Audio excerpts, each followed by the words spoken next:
Hello, amazing people on YouTube. Welcome to my live event. This is February's part one live. And before we start, let's take care of some admin. I see a thumbs up. Thank you. Last time, it was the day I was getting ready to fly to London. I was doing this, and there's a bunch of you on, but you all started to drop off very slowly. And I was like, I don't think it's my content or me. I'm not going to take this personally, but y'all couldn't hear me. Okay. So today is a new day. If you can't hear me, rather than dropping off, can we make an agreement, an oral agreement that you're going to drop into the chat box? Hey, can't hear you, sister. And then we'll know to course correct on our end. Do that sooner than later. Stay in your power. Ask for what you need. Speak up. It's your time. It's your energy. So let me know what works for you. And thank you. I sound great. Good. Now let's hope the content is as good as what you're hearing. So today, what I want to talk to you about is something really important in the business world. So it combines business strategy with the people that run the businesses, okay, which are your senior leaders. So yeah, I'm talking to you, the managing partners of law firms, CEOs, the top echelon running businesses, okay? So for so many, and I was just in London and I felt this abroad as well. And for frame of reference, I'm in the US right now, in California.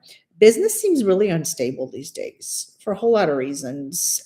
But the sense of instability is coming through with AI. It's adding a whole layer of instability. People don't know. They all want to play in the game. And in the business world, it's happening that way too. So everyone's scrambling, and I call it kind of this icky desperation. It's a very technical term I use. Thank you very much. Loud and clear. Good. So here is a two-tier problem I've found. This exists, and I'm looking down at my notes for those of you who are wondering. I want to make sure I give you all the content that you signed up for today.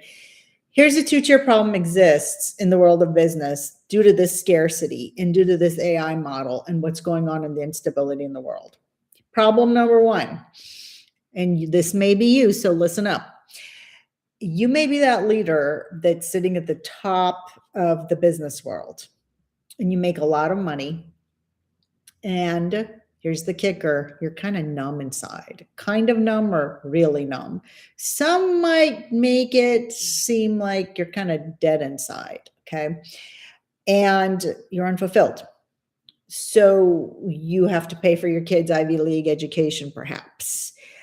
You have a huge mortgage because you live in this grand house. I was just with someone who's one of my mentors in London, and he said, we have 7 bedrooms. I don't even know what we're going to do with 7 bedrooms. No one lives here anymore, right? I mean, it's a thing, right? People have huge mortgages. Maybe your spouse or your partner is totally disengaged from you, and you guys just coexist and kind of go through the rigors of being married. And maybe, just maybe, the best part of your day is that commute from work to home, if you're even getting to make that commute these days, or maybe you're still on Zoom, and so you don't even get that reprieve.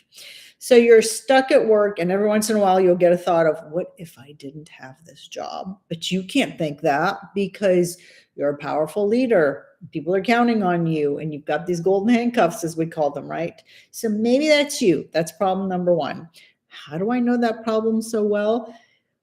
I would say 1 out of every 2 clients I have that problem. They show up at my door because that's the business strategy we bring to this process. It's redeveloping the brand, rehabbing it, plus the identity piece, okay, of the brand of the person that we're working towards.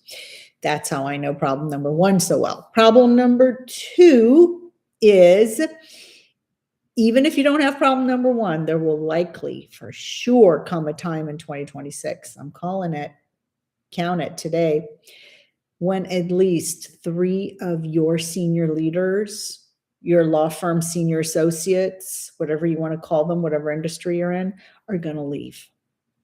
And you're not going to expect it at all.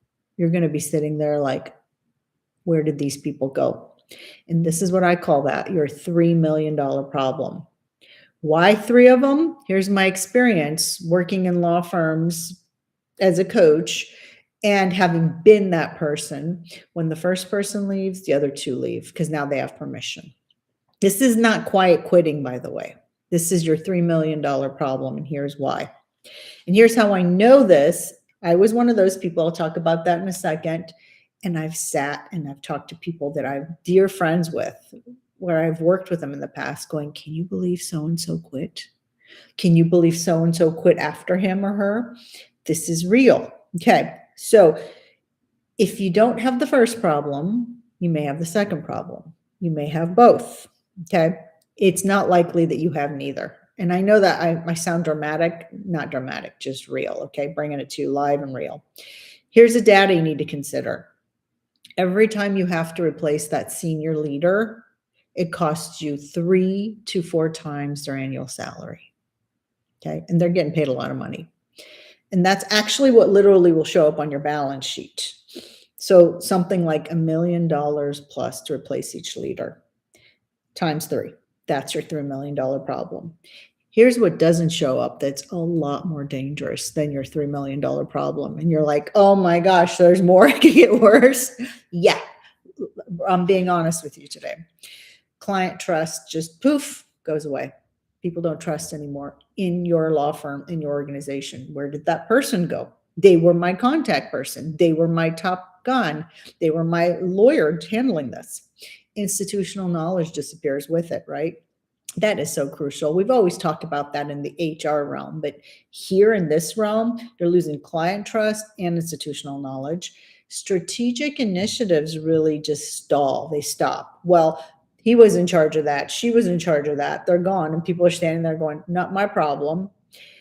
And once that person leaves, that respected leader, others start to really quietly start reassessing their careers and why they're still there. And what did that person know that I don't know? And how come he was braver than me? She was braver than me and left. Okay. I know this because I was there on the inside. I did that. After a decade as a securities lawyer, investment management lawyer, whatever you want to call me. Okay. I had a great career, including roles at the SEC and at a major DC law firm. What people would call a successful career that I'm very proud of because I created that from scratch for myself. Credentials, compensation, status. And then I just left. I just quit. No warning. There was no dramatic exit. No counteroffer conversation. No, how much more money do you want to pay me? I was just done, people. I literally was simply done. Okay. And nothing was going to keep me there. It just wasn't going to happen. So that was me. And I promise it's every leader's destiny. It will happen unless you commit to do something different. And that's why you're here listening to this. Okay. So what happened to me is happening all across the world. This isn't about quiet quitting. Again, not about that at all. This is more about the fact that people leave and they're rarely going to announce that they're leaving, right? They disengage quietly, not quiet quitting. It's a different kind of disengagement because they keep performing. At that level, I was still a really good lawyer. I was performing. I wasn't as good as I could have been, though, you guys, because I had stopped imagining a future, right? I had gotten to a point where I couldn't get out of bed in the morning. And I did not have a formal diagnosis of depression or anything. I was just like, and I worked across the street from my office, right? I was like, oh my God, I got to get up and go. So that's because I had stopped imagining a future. There was no motivation. There was no intentionality. Now, as I work with my senior leaders, I couldn't develop a goal and a plan and a path to the future. So by the time organizations and law firms notice this about you, no one noticed it about me. It was too late. The decision had already been made. I was out the door. So this is way bigger than this tiny concept of quiet quitting that came around and people were looking at it and HR people were working on it.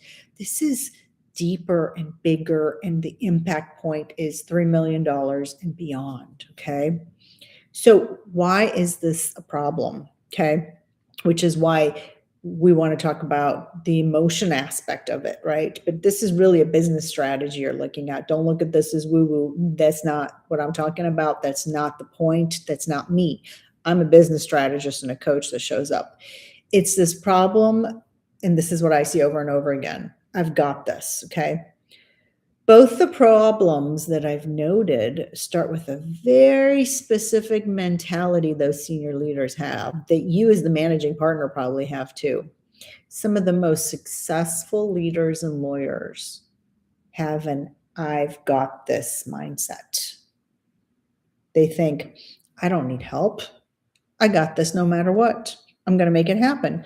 I went to undergrad on my own. I went to law school on my own. I got my MBA on my own. I clawed my way to the top and became CEO on my own. Look, I was that person too. I had an immigrant mentality and I felt like I had to prove myself constantly as a lawyer, really as a human, right? Law school just added a lot of fuel to that fire.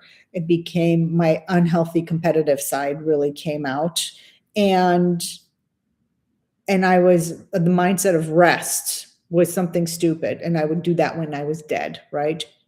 So this I've got this mantra really served to prove that no, I don't got this.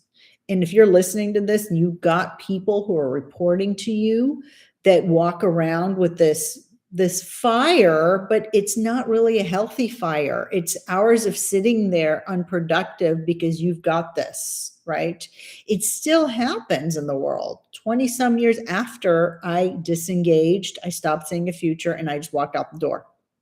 Left all that money and all those credentials on the table because I was done, right?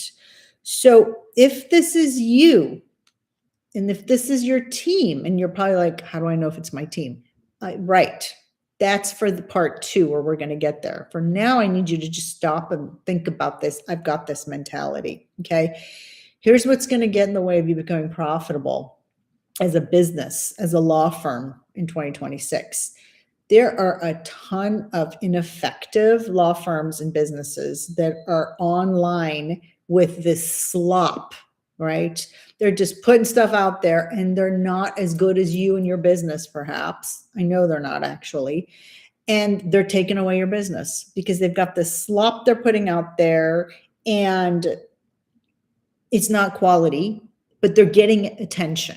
And you're like, wait, that's working. They're getting attention. Yes, but they're not getting attention in a way that in the long term is going to make their brand sustainable. And we want this to be easy. We don't want this to be a short-term crappy fix because you're just putting out some junk and you're going to get junk people back, okay? And maybe they'll take away your business, which is what's happening is my prediction and I see it, but it's not sustainable in the long term because you're building a quality business. You're building quality teams. You're building a quality organization. Those are the only leaders I work with. So you're too busy to notice this online slop. So you're either in the game with them and that's not your brand, online slop and junk, or you're missing it altogether because you're so hunkered down in the I've got this. And all those senior leaders who have I've got this and are hunkered down are dealing with that. And they're quietly stopping. They keep performing because they're professionals. We're professionals. I was a professional, but I stopped imagining that future. Like it just was dead inside of me. And then here's the second problem: you're going to not be profitable because all of that deep hustle that you and I have as professionals, because we keep performing and keep ignoring the signs, leads to one thing: burnout. And you've heard this from all the well-being people, therapists talk about it because it's a real thing that we all keep ignoring. So we go until it's physically impossible and then we just stop because we can't go any further, right? And I'm not here talking about mental health issues or anything. I'm just looking at it as a business strategy that you've got to work on because otherwise what happens is you don't have a business because your leaders are gone and you've got a $3 million problem and nothing to build on. Okay. And you may have problem number 1, which is you're not engaged either, but you're running the show and you can't leave. You're trapped. Okay. So lots to take in, right? Doesn't feel good. Doesn't feel good when you're the leader and doesn't feel good when you're that senior leader going, I don't see a future here. I want out. So here's what I want you to do. It's okay. For today, what I want you to focus on is I want you to just stop, step back, and really think for yourself. Be really honest. There's no one watching but you. And all this takes is 5 minutes of your time at most. Okay. You're worth it. Do you have some version of problem number one where you're the top dog and the best part of your day is driving back and forth? Everything else is a slog and you're successful, you're making a lot of money, but you're numb inside, you're dead inside. Okay. And you have to run this organization. And do you have problem number two on top of it? Problem number two is a guaranteed thing. Okay, whether you have problem number one or not. If you're a senior leader watching this, or an executive or CEO or managing partner of a law firm, problem number two is going to come up and bite you, where 1, 2, 3 of your senior leaders just poof, disappear. I so vividly remember this. I was sitting in a coffee shop with a colleague of mine, a former colleague of mine, and he said, "Can you believe so-and-so just left? Just walked into the partners meeting and said, 'I'm out of here.'" And they were like, "Well, wait, can we talk about it?" Still performing, but saw no future, checked out. Okay. So did all the institutional memory. So did the projects that were under him. So did the client interactions. Everything walked out. So do you have problem number one? And do you have problem number two? You may have both. You may have one. If you're saying neither, congratulations. I don't believe you. Okay, I'm not a naysayer. I'm not trying to make you crazy. I'm not doubting you. I'm not saying you're wrong. I'm saying if you're at that level of business and you want to grow and you want to have a business strategy and a business brand that works, you probably have some version of that problem and you're not willing to look at it. Okay, there's no right or wrong answer. There's just honest reflection. I've got this. Is that you? Do you have that mindset? And if so, does everyone who works under you have that mindset too? And if that's the case, what are you going to do about it? All right. Why is that? Because of this fear that we have, right? That's about, if I don't do it all myself, how will it get done? And I tell you, I coach some of the most powerful CEOs and elite leaders in the world. They've got thousands and thousands and thousands of employees. And I remember this one time, the CFO calls me because he knew I was coaching the CEO. And he said, "What is going on with him?" And I said, what do you mean? What's going on with him? And they said, he's working on X, Y, and Z, which is the purview of the CFO's office. Why is he doing that? And I was like, oh my gosh, I don't know. Hang up, call the CEO, my client. I said, "What are you doing over there?" He said, "Oh, I figured out how to blah, blah, blah, blah, blah, and I can do it really quickly." I said, "Stop. That's not your job," right? He was so used to doing things and getting things done. And he'd been in that CEO role for a while now. He's like, "What do you mean it's not my job?" I said, "Look, if you're going to trust me as your coach, I need you to stop, put down whatever you're working on, because that is not your role. That is not where your expertise and your brilliance shines. That's not what you're being paid, all the money you're being paid to do. Stop it." But this is a symptom. I've got this. He was working at that pace and he could get stuff done. But I was recognizing his signs of burnout. He wasn't, but that's my job. I identify those patterns. And hey, it's my client's job to decide whether they're going to let go of it or not. But it's my job to be the courageous, brave one that points out things that they're not willing to look at.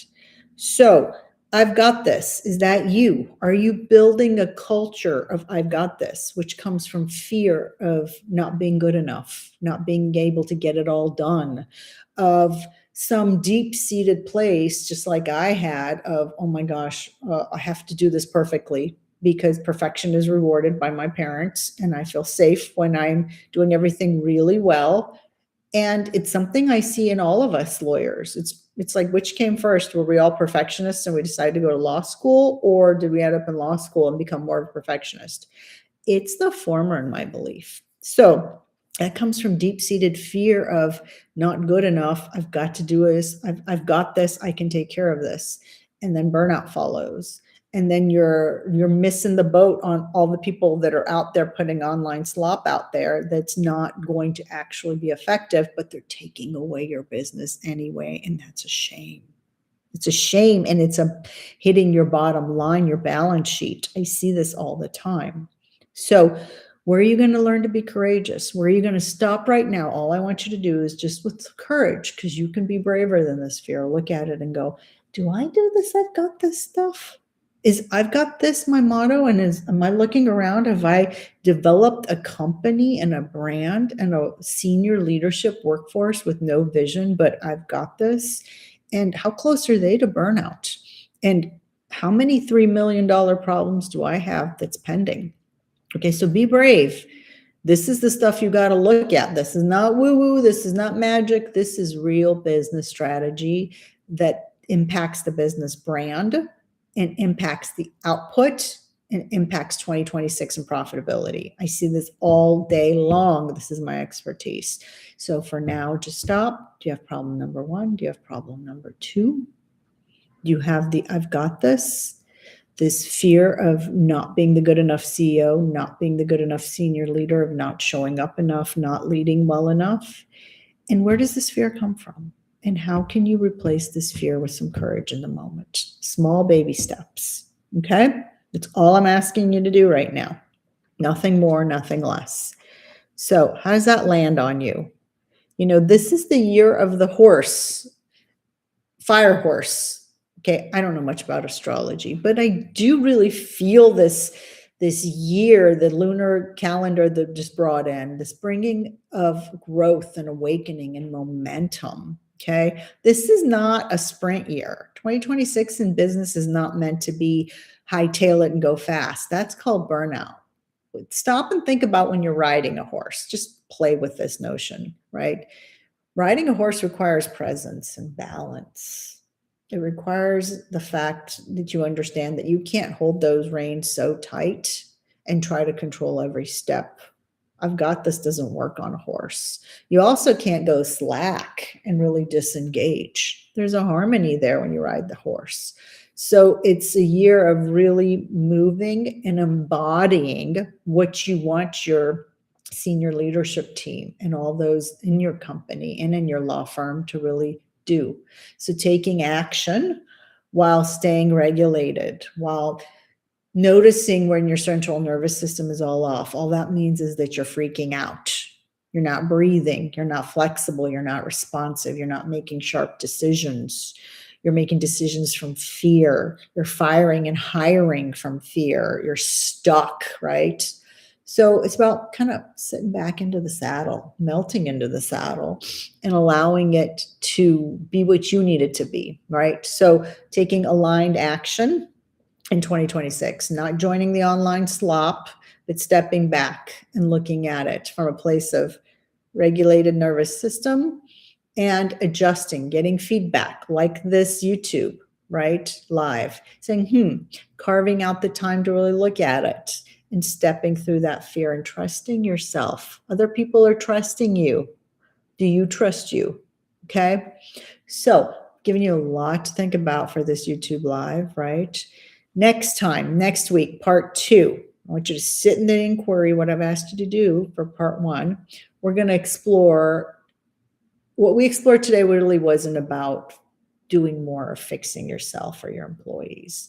It's about recognizing that fearful pattern that so many high-performing CEOs, leaders, law firm managing partners are running. I've got this, right? And seeing maybe for the first time, the cost of actually carrying everything alone in this moment of economic pressure and rapid AI change and instability in the world, okay? The $3 million problem, okay? Notice what that feels like. What's relieving? What insight did you get that created some choice maybe for you in the moment? That's called freedom, by the way. And choice is where real leadership begins, when you choose to look at your life and the possibilities differently, okay? So notice where you're feeling courageous and where are you ignoring those I've got this fears, right? You can't take this on forever, right? You're only human. It's good to know our mortality. Okay. So next week, we're going to continue this conversation in part 2, and we're going to build on today's foundation, and we're going to move towards more practical, sustainable shifts that you can actually apply to avoid your $3 million problem and really figure out what you want to do if you're that numb person at the top that's making a ton of money and just feels stuck and trapped. Until then, I want you to be nice to yourself, be gentle with yourself, right? Awareness alone is an awesome step. You don't need to do anything with what you heard today, right? I don't want you to be doing more and I've got this and more pressure and more burnout. Just let it settle in, okay? Maybe when you're on a walk or in the shower or getting dressed in the morning or driving somewhere in a quiet moment, maybe right before you fall asleep, just sit in this. And sometimes that's when the deepest integration actually happens. All right. I think that's enough for today. Gave you a lot of content, a lot to think about as a business strategy, and the brand builds from there on top of that after we've got a healthy business strategy. And I will see you back here next week, and we'll talk about more solution oriented. But for now, we really needed to get into the problem and into the fear and into you don't have to got this. All right. Thanks for showing up, guys, and I will see you next time.